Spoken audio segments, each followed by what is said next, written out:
दिनों से आप देख रहे होंगे कि भारत में कई फ्लाइटें रद्द हुई, कई देरी से आई, लोगों को 36 घंटों तक एयरपोर्ट प्रतीक्षा करनी पड़ी, जिसके कारण कई यात्री परेशान हुए।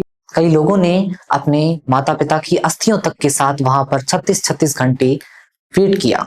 इसका कारण रहा डीजीसीए के नए नियम, दिशा निर्देश और कुछ कंपनियों की एयरलाइंस पर मोनोपोली। साप्ताहिक आराम, वीकली रेस्ट बढ़ा। अब पायलटों को हर सप्ताह कम से कम 48 घंटे लगातार आराम करने का समय देने का निर्देश है, जबकि पहले ये 36 घंटे था।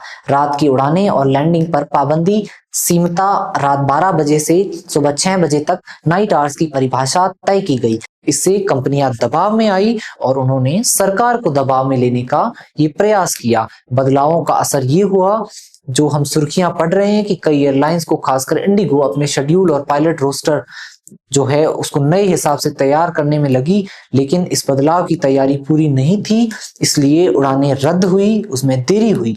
पायलट कोर्स की कमी और क्रू शेड्यूलिंग की जटिलता बढ़ी। हर पायलट अब कम उड़ान भर सकता है और उसके बीच ज्यादा आराम लेना जरूरी है। इसका मतलब एयरलाइंस को अधिक पायलट क्रू की जरूरत पड़ी थी। हालांकि नियमों को लागू करने का मकसद सुरक्षा बढ़ाना था, लेकिन शर्तों का पालन एयरलाइंस के लिए एक ऑपरेशनल चैलेंज बन गया। पिछले 6 महीने से सरकार से इंडिगो एयरलाइंस समय मांग रहा था इस कानून को लागू करने के लिए, लेकिन इंडिगो की तैयारियां अब तक पूरी नहीं हुई।